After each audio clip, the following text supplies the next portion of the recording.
Perfecto. No estoy muy segura qué es lo que les enseñan a ustedes en prepo, pero bueno, vamos continuando con esto para ver e ir aprendiendo mucho más, ¿ya?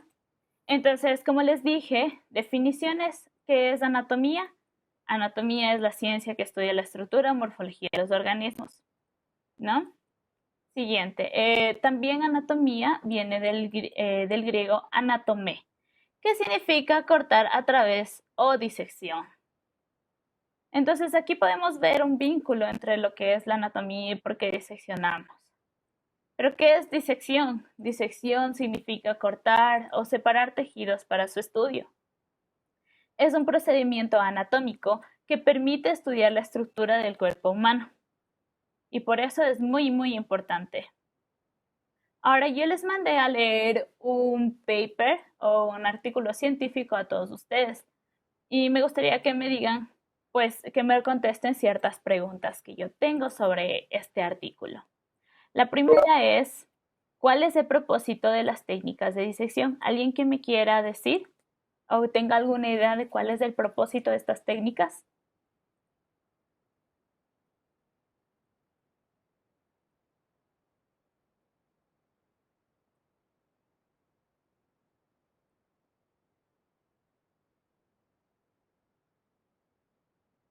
Sí, permite estudiar las estructuras del cuerpo. Perfecto, conocer la estructura del organismo, ¿no? ¿Y por qué realizar disecciones en cadáveres es todavía importante hoy en día? A ver, ¿alguien me puede dar algún ejemplo en la que la disección de cadáver se utilice? Perfecto, para verificar la causa de muerte. ¿Alguna otra? ¿Una que tiene que ver con ustedes?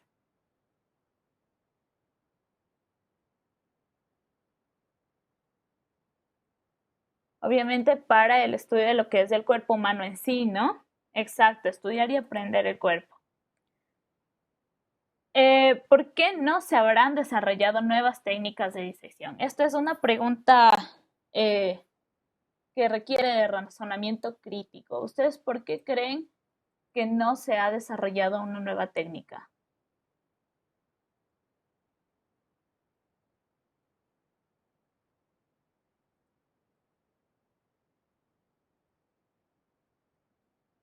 ¿Alguien tiene una idea? Exacto, debe ser minuciosa, hacer estudios los tejidos. Y en el artículo que leíamos decía sobre todo que pues debe ser lo menos invasiva porque tiene que pues volverse a reconstruir el cuerpo. Entonces, por eso no hay muchas técnicas, porque lo que menos quieren es cortar y destruir un cadáver, ¿no? Perfecto, sigamos. Ahora les voy a enviar un link a su WhatsApp, al chat también de aquí, es el mismo link, o pueden copiar el código que va a salir en la pantalla y les voy a pedir que me completen una pequeña pruebita de 10 preguntas de opción múltiple para saber cuál ha sido su entendimiento en lo que ustedes leyeron antes de esta clase o lo que aprendieron en el prepo. Entonces, a chat les he enviado eh, una, un link. También se los voy a enviar al grupo de WhatsApp. Y me ayudan, por favor, contestando.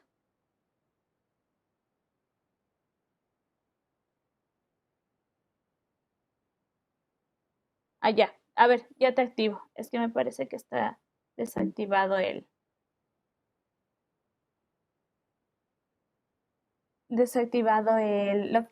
parece que está desactivado el link. Déjame ver un ratito, por favor. Listo, chicos, continuamos con la clase, ¿no? Bueno, vamos primero con lo que es posición anatómica. ¿Alguien en el chat me quiere decir qué es la posición anatómica? O si gustan pueden hablar. ¿Qué es? ¿Para qué sirve?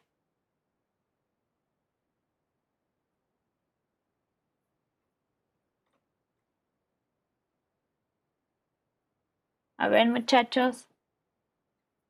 Exacto, es posición adecuada para observar el cuerpo. ¿Qué más?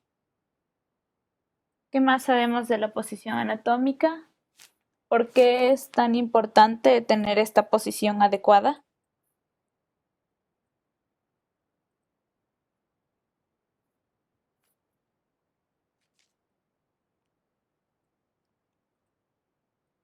¿Alguien más? ¿No? Bueno, veamos. Para poder ver los planos, es una posición en bipedestación y es para poder examinar el cuerpo por segmentos, observar de mejor manera cada parte y saberlo ubicar. Perfecto. Tenemos una idea básica de lo que de lo que es la posición anatómica.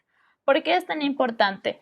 Pues necesitamos que esta posición anatómica sea un estándar a nivel del mundo para nosotros poder nombrar partes, ponerles ciertos términos y estandarizarlos, básicamente, para poder todos hablar el mismo idioma y obviamente para no interferir pues eh, con ningún órgano, para que pues obviamente cuando nosotros estamos de pie es diferente cuando estamos de lado, las posiciones, todo, entonces es para estandarizar básicamente, ¿no?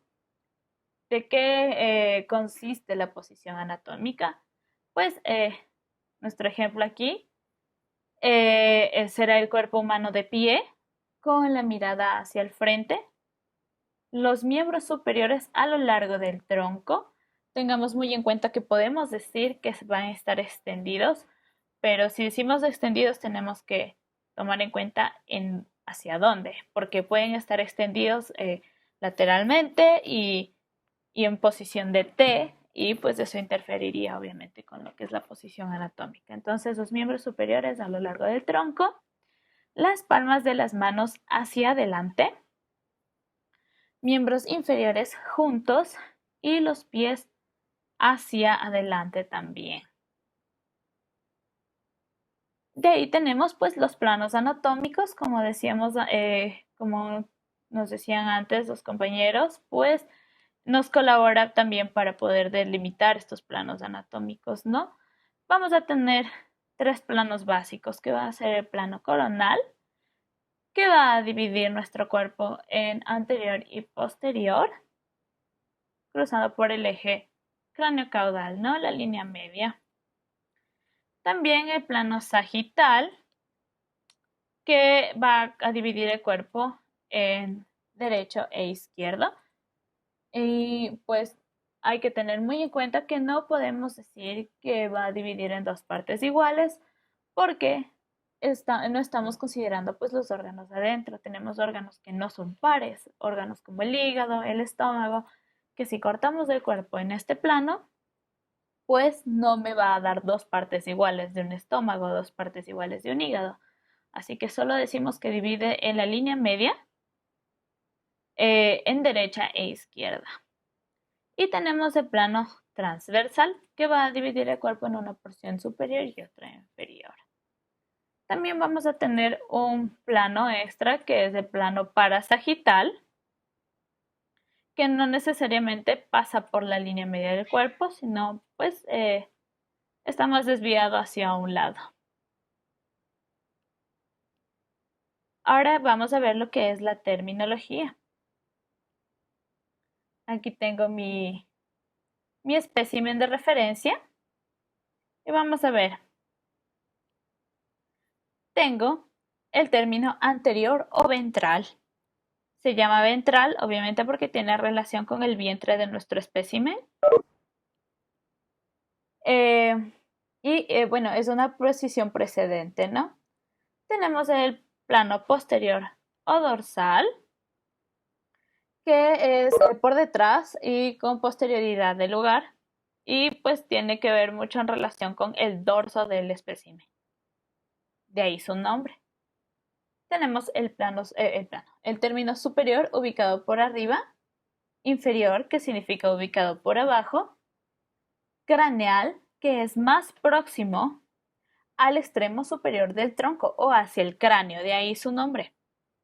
Caudal, que no es lo mismo que inferior, Caudal significa que es más próximo al extremo inferior del tronco. Y viene del término cauda, que significa cola en latín. Tenemos el término medial, que es hacia el plano sagital o medio. Lateral, que es alejándose del plano sagital o medio.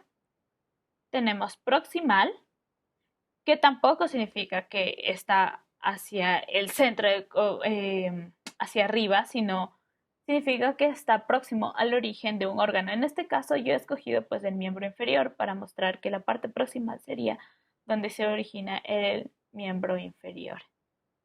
Y distal, que se aleja del tronco o del punto de origen de la extremidad en este caso.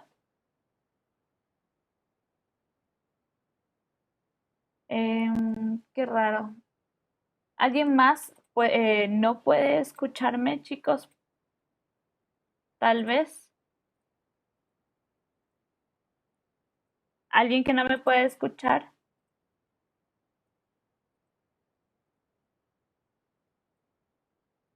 ¿Sí? ¿Sí me pueden oír? Tal vez es tu audio, Jonathan. ¿Puedes revisar tu audio, por favor?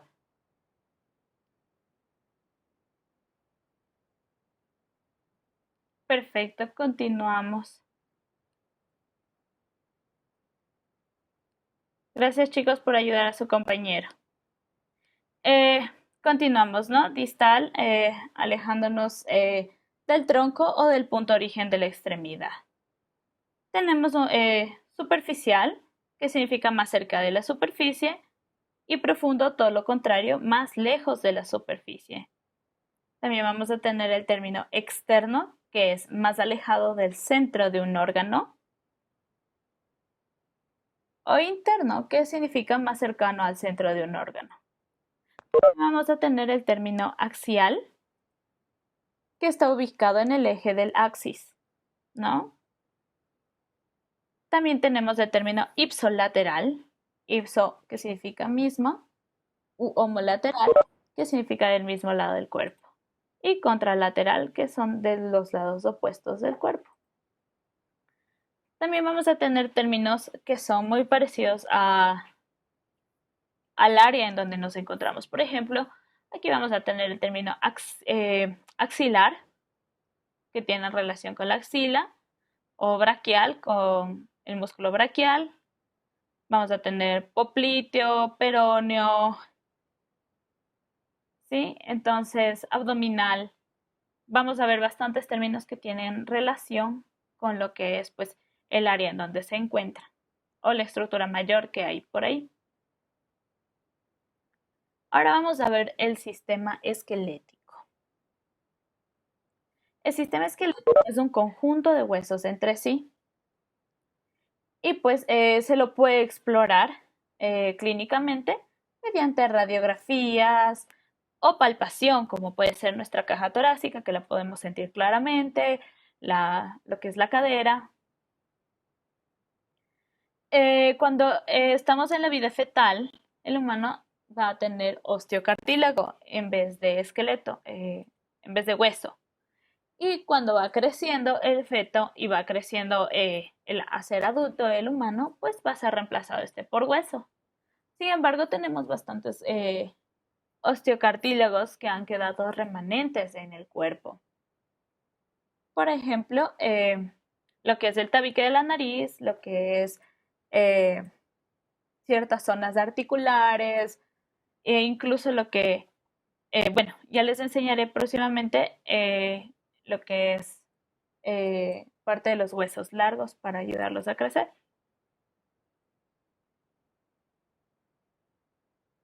Ahora vamos a hablar de lo que son los huesos. Los huesos son piezas duras y resistentes y sirven de sostén a muchos músculos, a los músculos que los rodean. Por ejemplo, como decíamos, pues lo que son los miembros, lo que son los huesos, los músculos que están en nuestra caja torácica. Y también pueden ser elementos protectores o articulares. ¿Alguien tiene una idea ¿De qué protegen estos los huesos? ¿Alguien me puede dar una idea de órganos que protejan estos huesos? Exacto, cerebro, que es un órgano muy delicado, y pues lo que son la caja torácica, ¿no?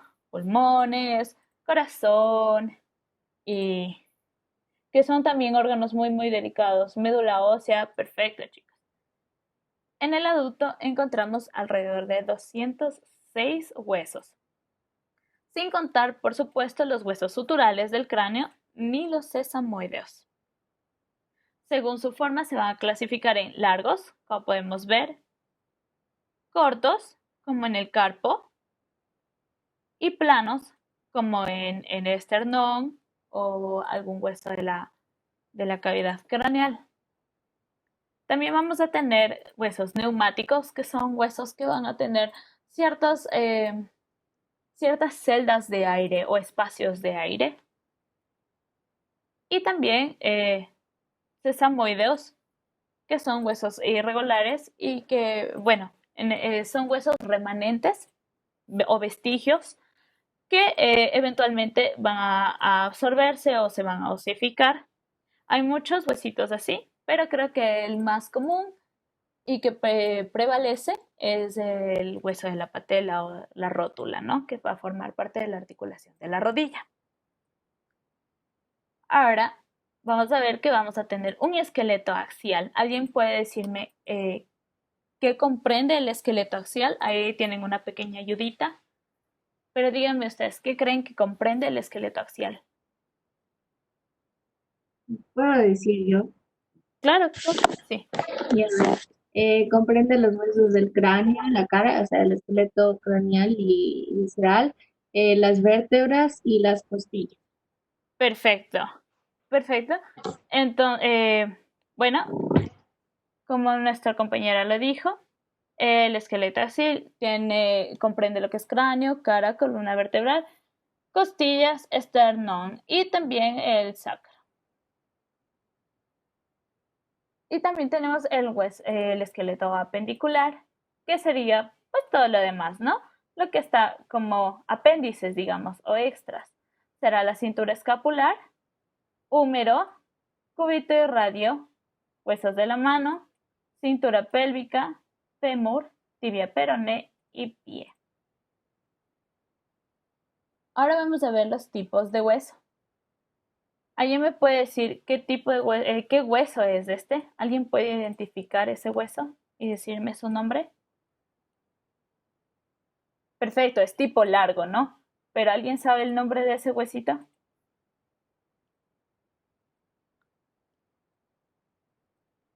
Radio, peroné, cúbito, radio. No, no creo que así se llame. Tibia. Bueno, chicos, este es el peroné. Si es que pueden silenciar sus micrófonos, por favor. Eh, este es el peroné. Ya les voy a enseñar como un húmero y como una tibia se ven. Yo creo que el más fácil de identificar entre los huesos largos va a ser para ustedes el fémur, que sabemos que tiene pues una prolongación, una cabecita que se va a articular pues con los coxales, ¿no? Ese es el más fácil de ver. Pero vamos a ver cómo se ven los otros huesitos. Este es el peroné, un hueso largo. Este es un hueso plano. ¿Qué hueso será?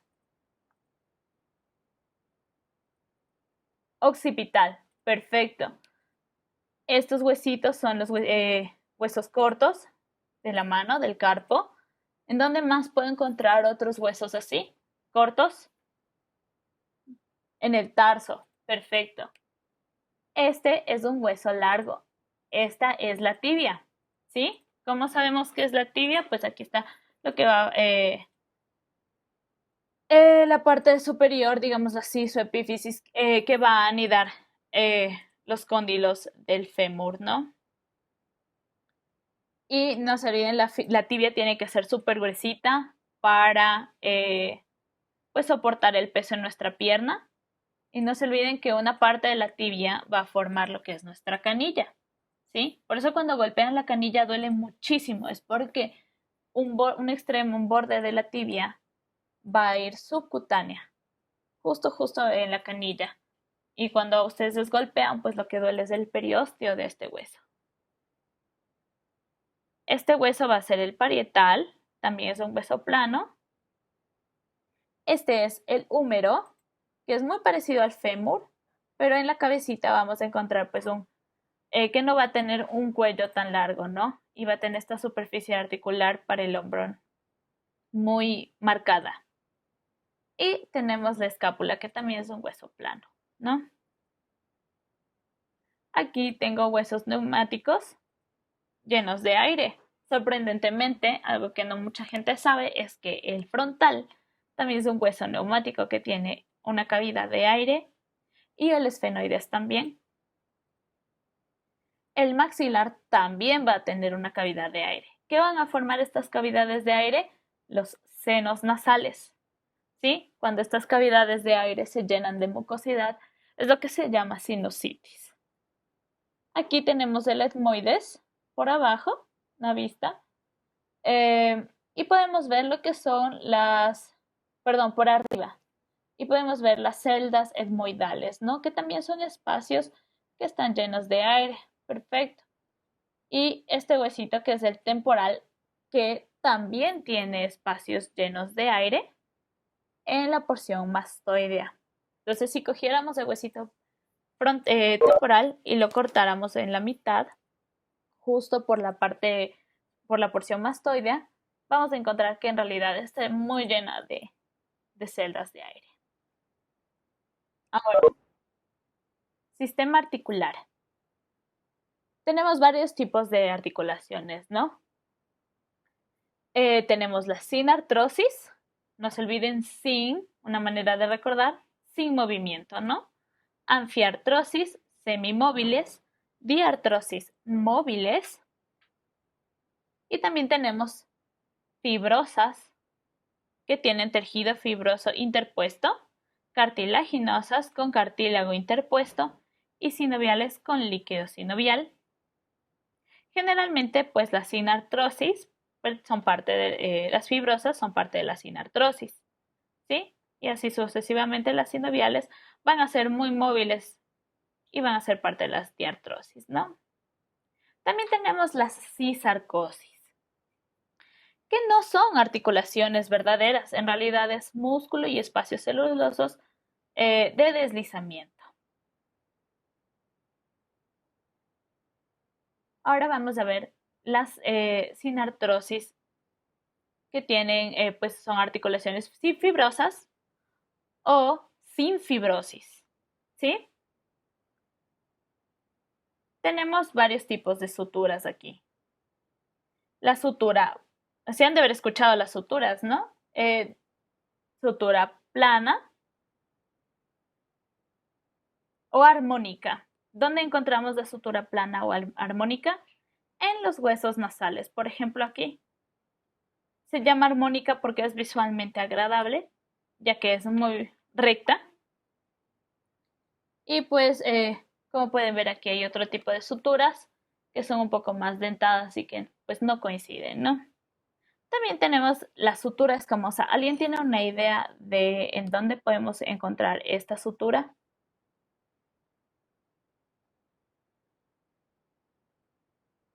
A ver, chicos, opiniones. Parietal y ¿con cuál? Vamos, por ahí tienen una idea. Y temporal, perfecto. Entonces, la sutura escamosa se llama así porque el temporal va a tener una porción que se llama porción escamosa. Y pues en cráneos jóvenes se puede visualizar incluso translúcido. Entonces se le llama escama. Y bueno, les voy a explicar esto con la cámara.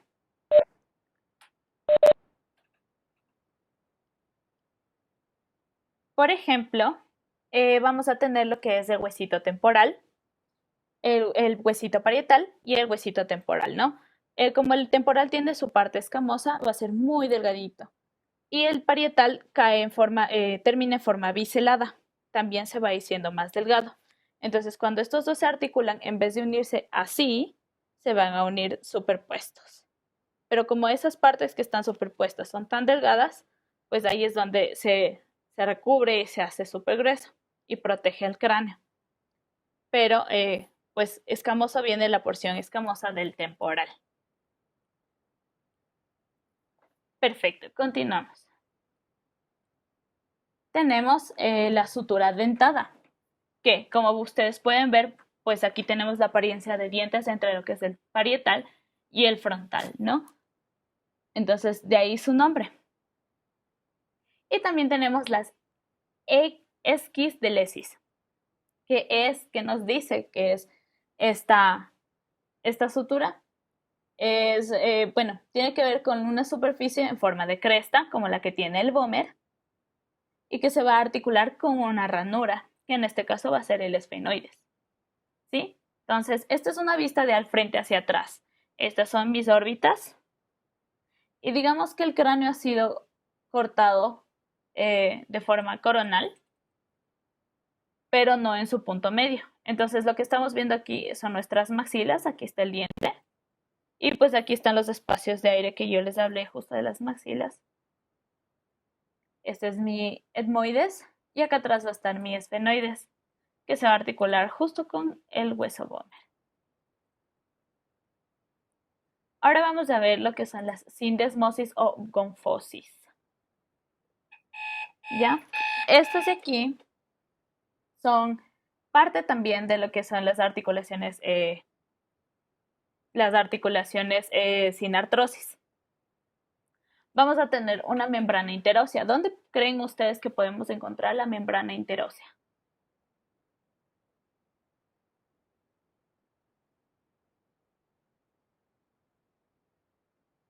¿Opiniones, chicos? Radio. Bueno, en lo que es miembro superior, ¿no? Entre el radio y el cúbito. Perfecto. Aquí tengo yo mi radio y mi cúbito. ¿Sí? Y también en lo que es tibia y peroné. Aquí podemos ver también claramente cómo la tibia es mucho más gruesa. Entonces imaginemos que este es el borde que va a ir subcutáneo y aquí va a estar nuestra canilla. ¿Sí? Estas son las membranas interóseas que están entre estos dos huesitos. También tenemos ligamentos, que los huesos están unidos por una banda de tejido fibroso. Recordemos que estas articulaciones no son muy móviles, pero igual van a necesitar refuerzo. Por ejemplo, este de aquí, este hueso es el hueso hioides, que parece estar casi suspendido, pero en realidad está sujetado por este ligamento que es el ligamento estiloioideo. Tenemos las gonfosis, que van a ser, pues en la dentadura, los ligamentos, digamos así, o el tejido conectivo que vamos a encontrar adhiriendo el diente a lo que es pues la encía. Ahora, chicos, pues ya mismo van a ser las 3. Yo les quiero preguntar si ustedes quieren pausar aquí 15 minutos. Vayan a comer, vayan a, pues, a tomarse un descanso. Bueno, nos quedamos en articulaciones cartilaginosas, también llamadas sincondrosis, ¿no? Que son las superficies articulares que poseen cartílago hialino y, o fibrocartílago y que unen a los diversos huesos y articulaciones. Como ejemplo vamos a tener lo que es este cartílago epifisiario. Esta es la epífisis de mi huesito largo. Y esta es la diáfisis, que es el cuerpo de mi hueso, ¿no? Y en medio vamos a tener la placa epifisiaria. Es una articulación transitoria. Eso quiere decir que pues no va a ser siempre una articulación. Y es la unión entre estas dos, epífisis y diáfisis, ¿no? Que va luego a desaparecer por el tiempo, puesto que de aquí es donde va a generarse nuevo tejido para los huesos y va a permitir el crecimiento de estos y eventualmente se va a osificar. Entonces, por eso se lo dice que es transitorio.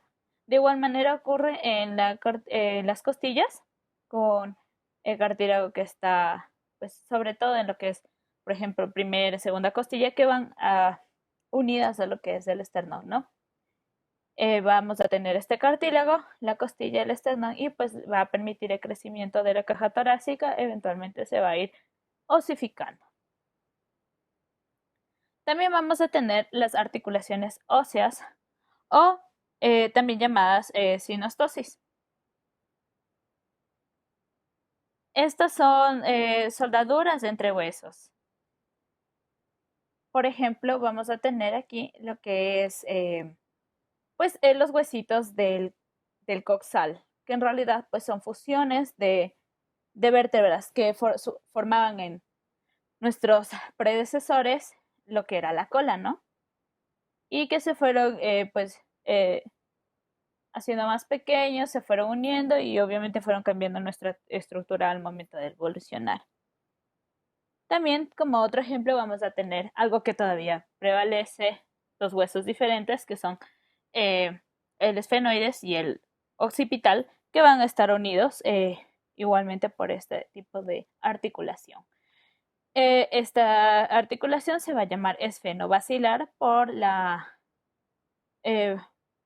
apófisis basilar que presenta pues el hueso occipital. Ahora vamos a tener lo que son las anfiartrosis, ¿no? Que eran las semimóviles. En este tipo de articulación, las superficies articulares poseen cartílago hialino o también fibrocartilaginosa se las conoce, ¿no? Que se interponen entre ambos huesos. Carecen de cavidad sinovial. Esa es la diferencia con las diartrosis. Entonces vamos viendo que las sin fibrosis, las sin artrosis no van a tener cartílago, tampoco van a tener cavidad sinovial. En esta, en cambio, se agrega a su vez el cartílago hialino y pues en las diartrosis se va a agregar la cavidad sinovial. Van a presentar ligamentos periféricos que rodean la articulación. ¿Por qué? Porque como son semimóviles, vamos a necesitar que hayan bastantes ligamentos que puedan sujetar la articulación y eviten que pues se disloque o haya algún tipo de fractura. Vamos a tener, como les dije, los ligamentos periféricos y pues un ejemplo de estos se llaman sínfisis. ¿Alguien me puede decir a qué les suena eso?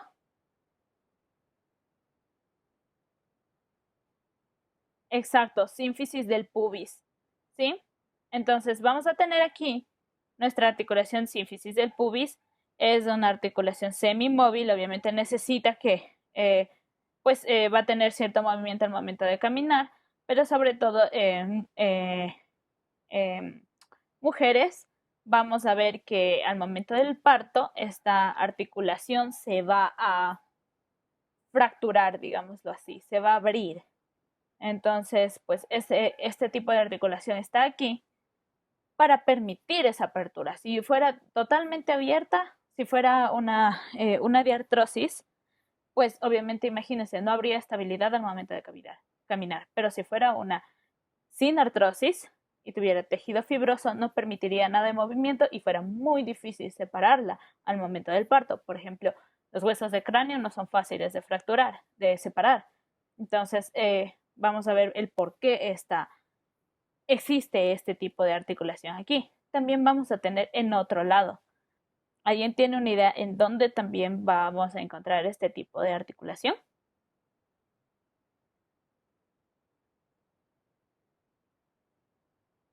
¿Alguien? Bueno, les voy a ayudar un poquito. Vamos a encontrar también aquí, en lo que son pues los discos intervertebrales. Recuerden que necesitamos que sea bastante cómodo porque es por aquí en donde va a permitirse en la vértebra nuestro movimiento. Por ejemplo, cuando alguien está pues haciendo movimiento en forma de S con la columna, girando, está sentado pero se gira hacia un lado. Entonces vamos a necesitar ese tipo de movimiento. Ahora, ¿por qué es limitado este movimiento? ¿Por qué no es totalmente abierto? Porque obviamente la columna vertebral está protegiendo a lo que es pues nuestra espina, ¿no? Entonces tampoco necesitamos que haya movimiento sin cuidado. Vamos a tener la diartrosis. Estas son articulaciones muy móviles y pues presentan cavidad sinovial. Como les dije, muy móviles. Van a estar revestidas de cartílago hialino y son muy interesantes por su complejidad anatómica y su diversidad funcional. Van a tener que une una cápsula articular a toda la articulación y ligamentos. Es un requisito. Van a tener revestimiento sinovial en la cara interior. ¿Por qué? Porque son tan móviles que pueden desgastar tanto el cartílago hialino como el hueso. Entonces vamos a tener este líquido sinovial, digámoslo así, como una gelatina de apoyo. Aquí tenemos un ejemplo de dos huesos largos que van a tener pues de tejido sinovial en la cavidad articular, ¿no? En la cavidad sinovial. Vamos a tener la membrana sinovial y revistiendo el hueso lo que es el cartílago hialino, ¿no? Y por afuera, a su vez, vamos a tener una cápsula articular. Y encima de todo esto va a tener ligamentos. Entonces debe ser algo extremadamente protegido para que no se salga el hueso de su lugar. Aún así, nosotros tenemos huesos que se están saliendo de su lugar. Por ejemplo, los que son en el hombro, por ejemplo, a veces los futbolistas se lesionan y tienen estas lesiones llamadas luxaciones, en donde el hombro se sale de su lugar, o no sé si hay en la pasado, que alguna vez han hecho alguna maniobra y pues el dedito como que se ha salido de su lugar y solo se lo vuelven a poner en el puesto. Ya, eso se llama luxación y pues obviamente después de eso se inflama bastante, pero el punto es que imagínense si no tuvieran tanto revestimiento, que es que a pesar de eso se salga un hueso de su lugar, es muy impactante. La clasificación, vamos a tener también la clasificación de las articulaciones sinoviales por la superficie. ¿Sí?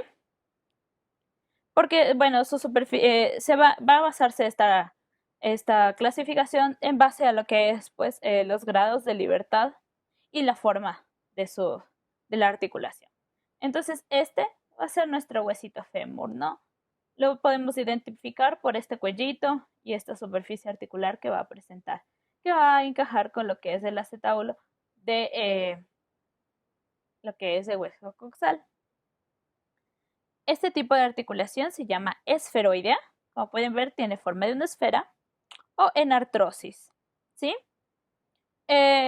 Consta en las superficies articulares, que son esféricas, como les dije, y pues una de ellas va a ser convexa y la otra cóncava, y va a permitir que esta superficie se aloje aquí adentro, ¿sí? Otro ejemplo de esta articulación va a ser la del hombro, que como les dije, pues el húmero también va a tener esta superficie articular que destaca, pero identificamos a estos dos huesos, los diferenciamos por este cuellito anatómico particularmente, ¿sí? Vamos a tener la elipsoidea o condilia, que son las superficies articulares que están representadas por dos segmentos elipsoidales. Aquí está uno, aquí está otro, ¿sí? Estos están en sentido inverso y vamos a tener dos ejes de movimiento en esta articulación. Hay un ejemplo de estos, una clasificación adentro de este tipo de articulación va a ser la bicondilia. Aquí va a estar lo que es pues la mandíbula, como algunos me mencionaron antes. Esta no es como un sínfisis, esta es una articulación bicondilia, ¿sí? Aquí vamos a ver que tiene dos superficies convexas y que una va a deslizarse sobre la otra, ¿sí? Entonces, ¿qué vemos aquí? Aquí tenemos mi superficie convexa, aquí tenemos la otra. lamentablemente no les puedo mostrar, les mostraría en un hueso de verdad, pero cuando esta, la mandíbula se abre, digamos así, la boca se abre, ustedes si tocan justo enfrente de su oído y abren la boca, van a sentir cómo esta rama de la mandíbula se sale y en realidad se ubica justo enfrente de esta prominencia. Entonces ocurren casos en donde incluso se disloca la mandíbula y llega a salirse de su lugar y se va acá al frente, se cae. ¿Sí? Entonces, si es que quieren, ustedes pueden practicar en la casita, se ponen justo al frente de ese extremo que tienen en las orejitas, que está justo enfrente de lo que es el canal auditivo, y abren la boquita y ahí pueden sentir cómo se hace un huequito al abrir la boca, al bajar la mandíbula. Si lo sienten, pónganme en el chat. Y también vamos a tener la bicondilia doble, que vemos aquí. Algunos ya lo están intentando. Es maravilloso. Incluso he escuchado que hay gente que a veces bosteza y se le sale la mandíbula por bostezar muy abierto. Así que tengan cuidado, chicos. Continuamos con la bicondilia doble. Aquí consta de 2 cóndilos de una epífisis. En este caso, mi fémur tiene 2 cóndilos aquí. ¿Sí? Que son 2 superficies convexas, pero en el mismo hueso, y entran en contacto con superficies más o menos cóncavas. Si ustedes pudiesen ver la tibia, y como lo pueden ver aquí, es casi recto. Pero ¿qué hace mi tibia cóncava? Van a ser el soporte de los meniscos. ¿Sí? Eso lo hace ver cóncavo. Y se van a articular, ¿no? Este va a ser mi bicondilia doble, porque va a ser una articulación aquí y acá.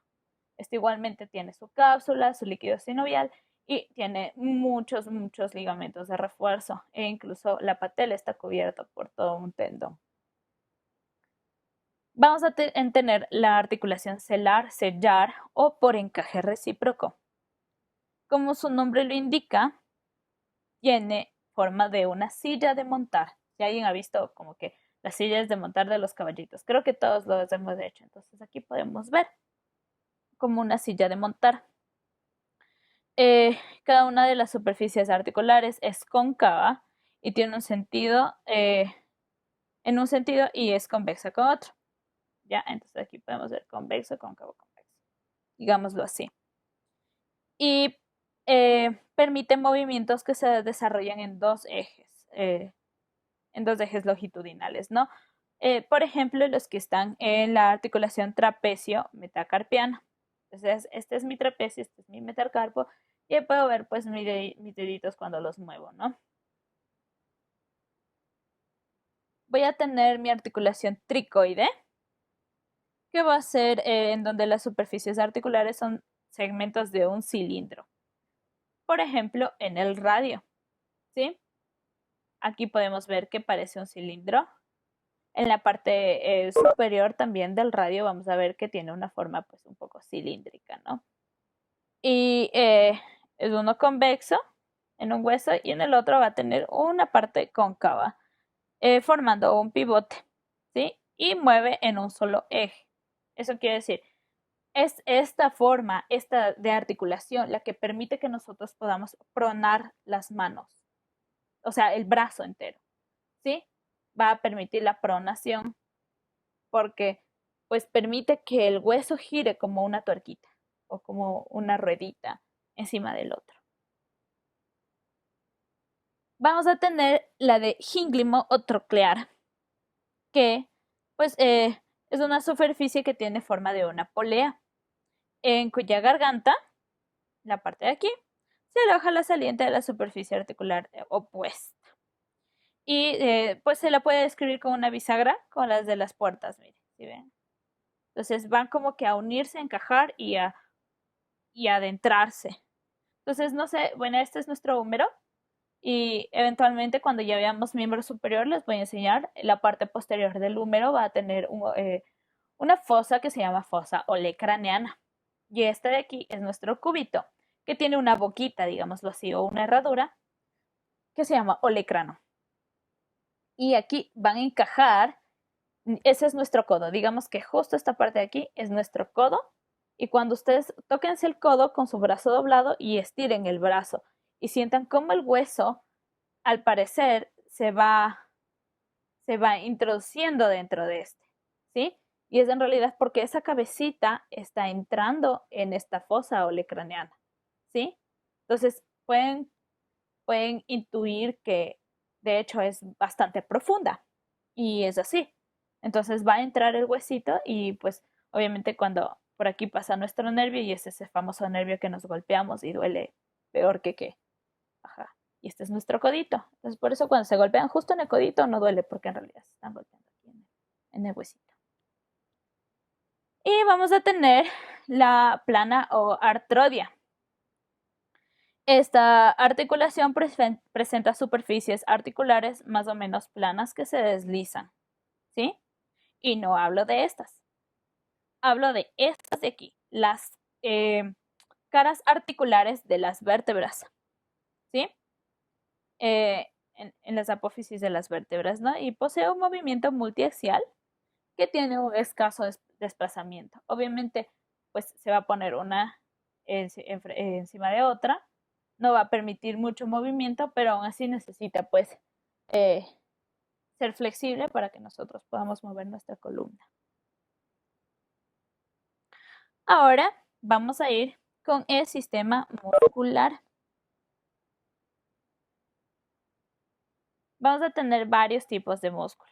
Este de aquí, ¿alguien tiene una idea de cómo se llama este tipo de músculo? Liso. También vamos a tener, ¿qué otro tipo de músculos? A ver los otros tipos de músculos. Estriado y cardíaco. Perfecto. Entonces voy a tener liso, pero el cardíaco y el estriado que ustedes mencionan son estriados, ambos. Entonces, ¿estriado qué? Estriado esquelético, ¿sí? Vamos a tener el estriado cardíaco y el estriado esquelético.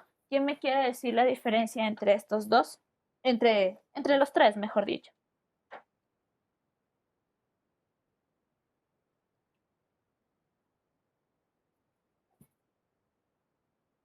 ¿Alguien que sepa la diferencia entre estos? Ok, cardíaco, movimiento involuntario. ¿Algo más? Tienen muchas diferencias, miren. Esquelético, movimiento voluntario. Disposición de las fibras. Liso en los órganos. Perfecto, sí tienen bastantes ideas. Entonces, miren, tenemos el liso, no va a tener estrías, de ahí su nombre. Tiene un solo núcleo y va a estar ubicado en los órganos, ¿sí? Porque y no tiene movimientos voluntarios. Ustedes no pueden decir cuándo quieren ustedes que sus intestinos hagan peristalsis, ¿sí? El cardíaco va a ser estriado, va a tener una forma particular, digamos así. Tiene un núcleo. Y es muy interesante porque mientras estos dos músculos se regeneran, el cardíaco no está en constante regeneración, ¿sí? De hecho, es muy difícil de que este músculo se regenere. También va a tener movimiento involuntario. Pero sin embargo, por ejemplo, cuando ustedes están nerviosos o enamorados o tienen una decepción amorosa y sienten que les duele el corazón, el de verdad, es porque pues su sistema, su cuerpo está mandando hormonas que aceleran y desaceleran el ritmo cardíaco.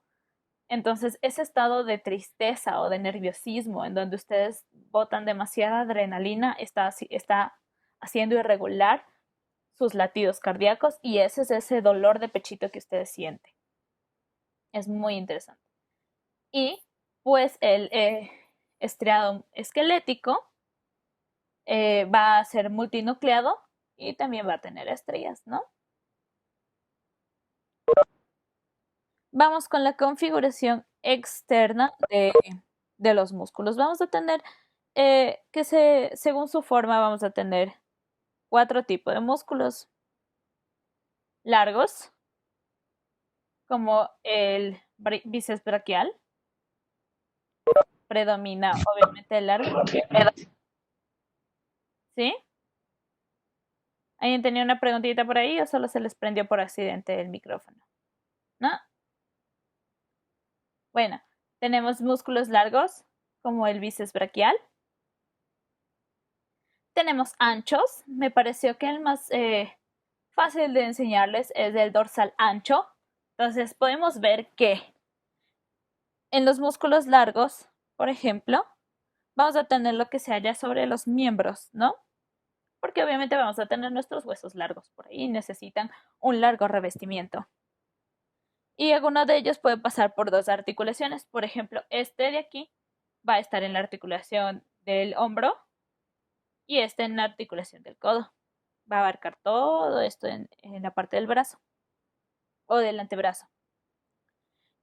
También tenemos músculos profundos largos, que se los iré enseñando, y pues pasan por una sola articulación. Aquí en los anchos vamos a ver que se caracteriza por ser aplanado. Si lo pueden ver, aquí podemos ver que es más o menos súper delgadito. Y si ustedes se tocan su espalda, pues no es tan grueso como el músculo del bíceps, como los que tienen los bracitos, ¿ya? Entonces son súper aplanados.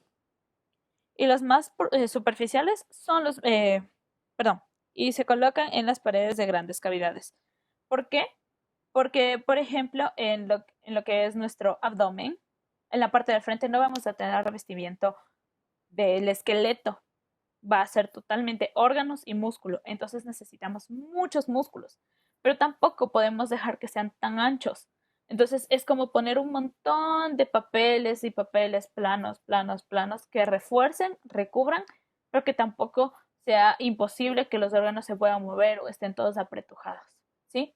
Entonces es por eso que son así. Tienen una forma triangular, acintada, plana, curva, o sea, varían bastante. Y sus bordes son rectilíneos, ¿sí? Hay algunos que son irregulares o dentados, por ejemplo, el serrato, que si ustedes lo buscan en internet parece una sierra, por eso es su nombre. ¿Sí? Y otros forman verdaderos tabiques de separación, que ya les voy a enseñar. Por ejemplo, puede ser el diafragma. El diafragma es un músculo que se va a encontrar en la cavidad torácica por dentro y va a separar todo lo que es pulmones, corazón, de los órganos del aparato digestivo. Tenemos cortos, unos muy chiquiticos, como son los músculos de la eminencia tenar, que, bueno, son poco extensos y no van a permitir mayor movimiento, ¿no? Y tenemos músculos anulares, que están dispuestos alrededor de un orificio, por ejemplo, los que están en las órbitas y en la boca. Y son, pues, tienen una forma particular que es redonda, como los esfínteres, o en este caso, los orbiculares de los ojos y, y el de la boca. Que si ustedes lo ven, pues son muy redonditos. Ojalá en algún momento yo tenga la oportunidad de mostrarles. Me parece que tengo algunas fotos y ahí les enseñaré. Ahora vamos a ver lo que son las fascias. También se llaman aponeurosis, ¿sí?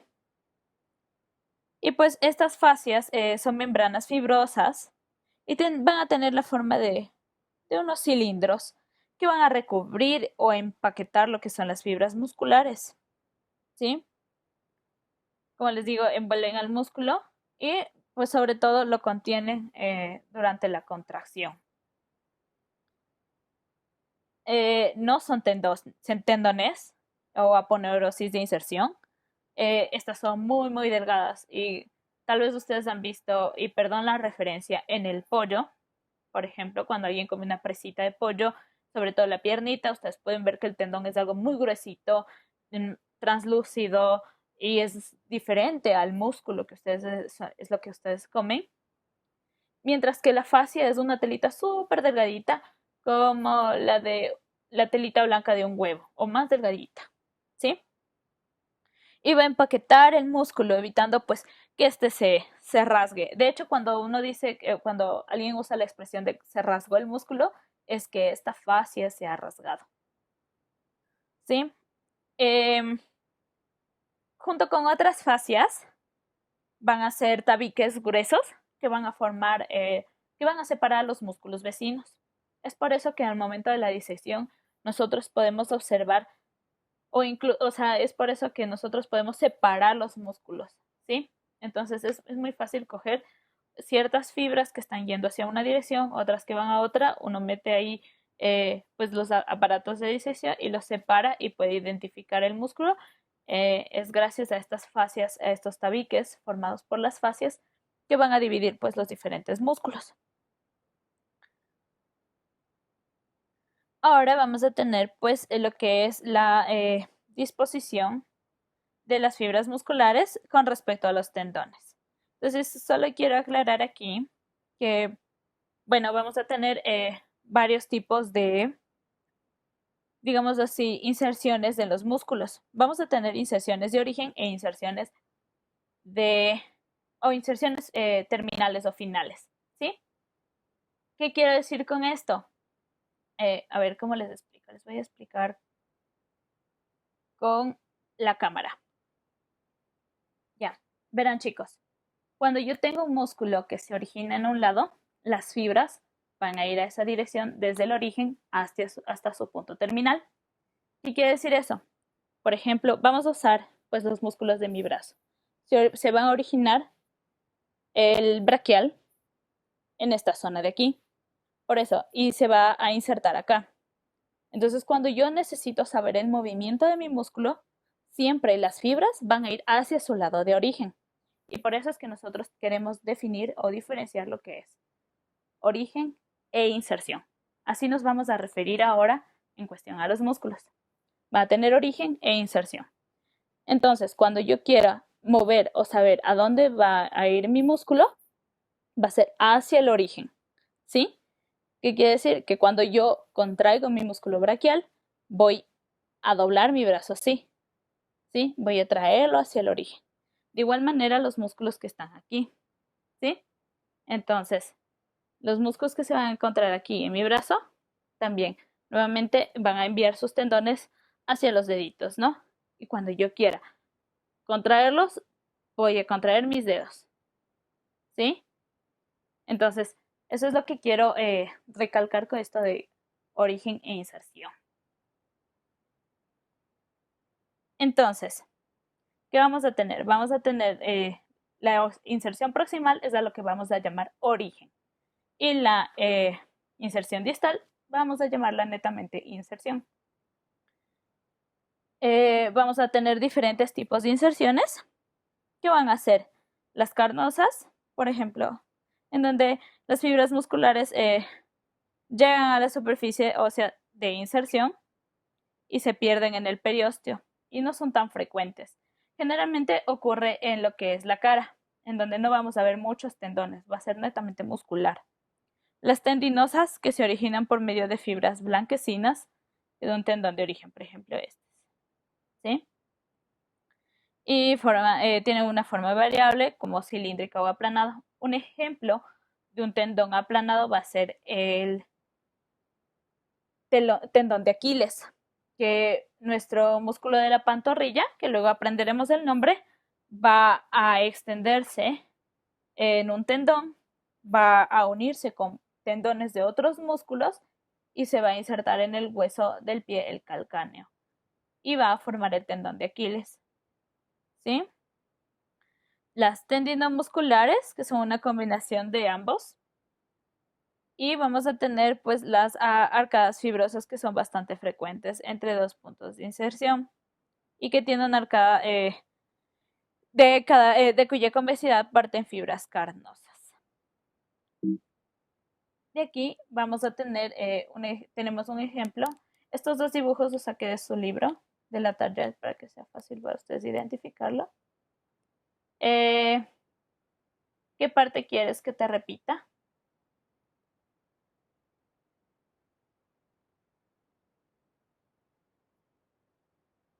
A ver si me puedes poner las inserciones. Ya, perfecto, verás, mira.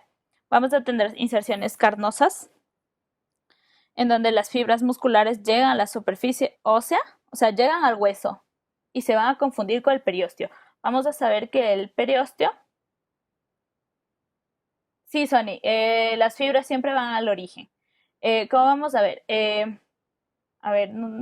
Voy a tratar de explicar esto, sí.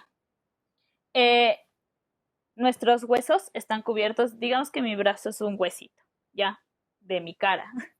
Y este de aquí va a ser mi periósteo. Entonces los huesitos siempre van a estar cubiertos de periósteo, ¿sí? Si podemos ver en la siguiente diapositiva, vamos a ver que aquí tenemos nervios, ¿verdad? Estos nervios se van a insertar en el periósteo. Eso quiere decir que, de hecho, fun fact, el periósteo es el inervado y el hueso no. Entonces, cuando uno se fractura un hueso, ¿sí saben la diferencia entre fractura y fisura? La fisura es, digamos, como solo una pequeña ruptura, como las de las paredes, que se abren así como telarañitas en el hueso. Y la fractura es cuando netamente el hueso se ha roto y se ha separado. Ya, cuando uno tiene una fisura, no duele el hueso, o sea, no duele el área, solo recibió un golpe, se hizo alguna radiografía y, oh sorpresa, tienes una fisura. Pero cuando se parten un hueso, se lo fracturan, propiamente dicho, duele muchísimo. ¿Por qué? Porque es el periósteo el que va a estar inervado.